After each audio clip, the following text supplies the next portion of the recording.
was a bright and sunny afternoon when a lone catboy came home from school and was shoved off the school bus. He was the kind of catboy that just by looking at him you'd feel sorry for him.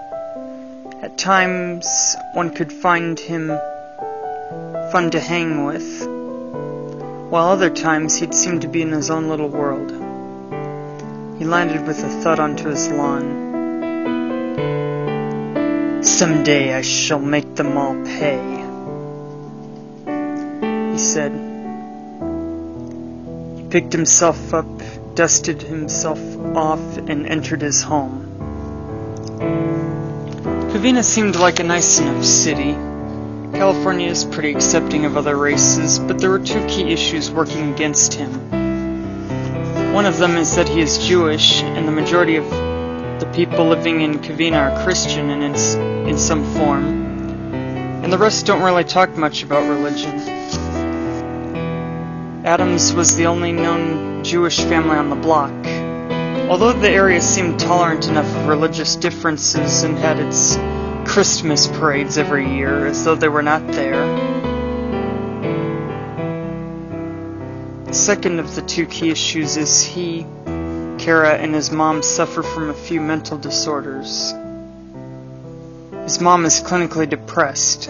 He has Asperger's and ADHD, and his sister, Kara, has epilepsy and mild retardation. Only his father, David, and sister, Tara, seemed normal or were not diagnosed with some mental disorder. The biggest issue for Adam was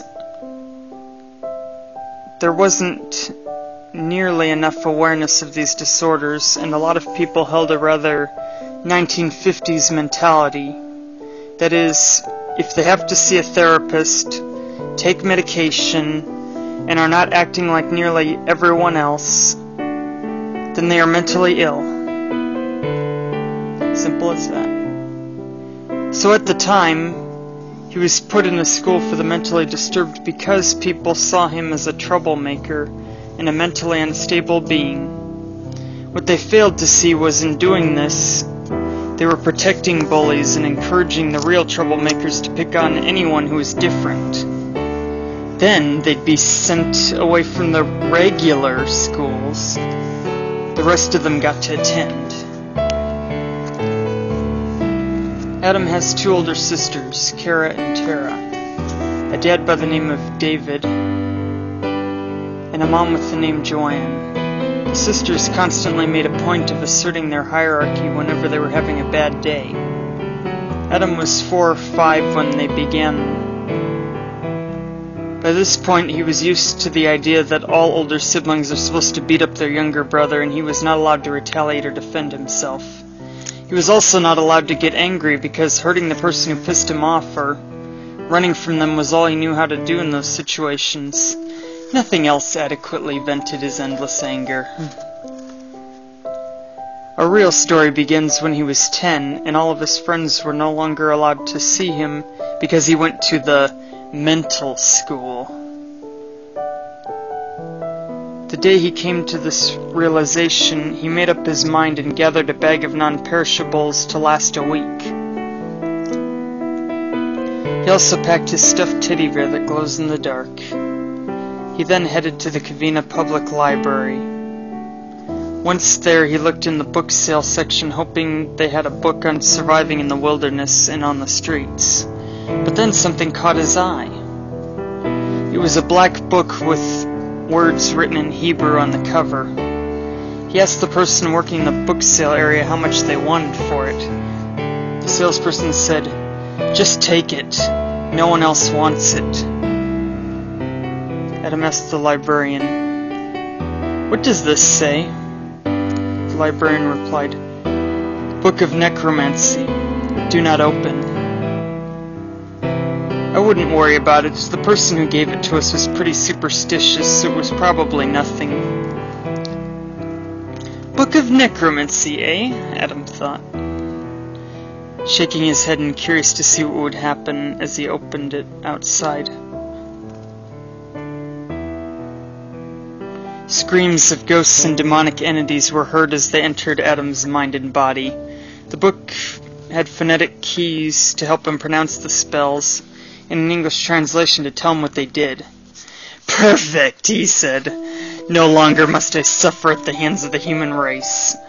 But first, I have a little unfinished business with my 2 sisters."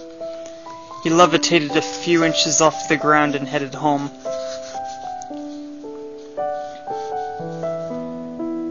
His sisters came home from school with his mom. His mother, Joanne, asked, "Is everything okay, Adam?" "Never better," Adam said, sounding a bit like he was plotting something. "I guess your dad is working late again. Well, I have to go to my group meeting. See you guys in a couple of hours." The sisters and Adam knew the Drew and gave her the go-ahead. Tara said, "Adam, what was with your tone just now? I don't like it one bit." She held him against a wall. "What are you intending to do?" she asked angrily. "Something I should have done a long time ago," replied Adam. He chanted a spell to summon some zombies. Tara heard the groaning outside and went to check it out. While Adam went to Kara, who was upstairs in her room, Kara asked, "What are you doing in our room, Adam?" Adam replied, "Remember the time you and Tara beat me up when I was a little kid, and I screamed in sheer agony? You guys told me, 'Mom's not here'? I was maybe 4 or 5 years old. You guys were maybe 13 at the time. Well, here's a little payback." He punched her as hard as he could in the gut, while she covered her head in fear. She was wounded and weakly screamed for Mom. "Mom's not here," Adam said. He stuck out his claws, and when she was clutching her gut and gasping for air, Adam clawed through her chest and yanked her heart out. He then took her to the bathroom and quickly cleaned any blood off the carpeting. After doing so, he took her heart into the kitchen and put it in the food processor, making a drink of it. Tara returned from the window, the zombies having gone away. "What the heck were zombies doing outside our window?" she asked and grabbed Adam by the throat. "I don't know, but I made this drink for you," Adam said. Tara drank it down. "Ugh! That is the worst tasting drink I've ever had. But man, did I need it." "What was in it?" Adam replied, "Let's just say I haven't the heart to tell you." He laughed evilly.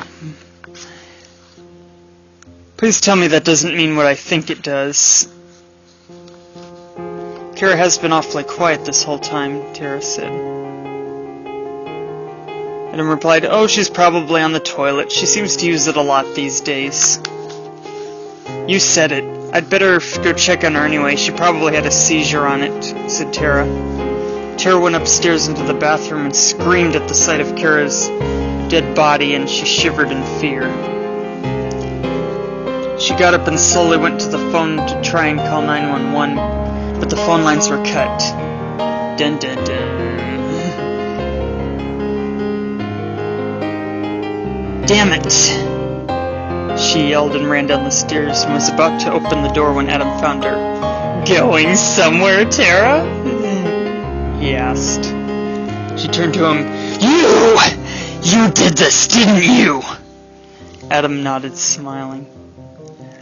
"But you aren't going anywhere, Tara. You know too much, and I hated you most of all," he said. Tara replied, "And that drink?" Adam yells, "Kara's heart!"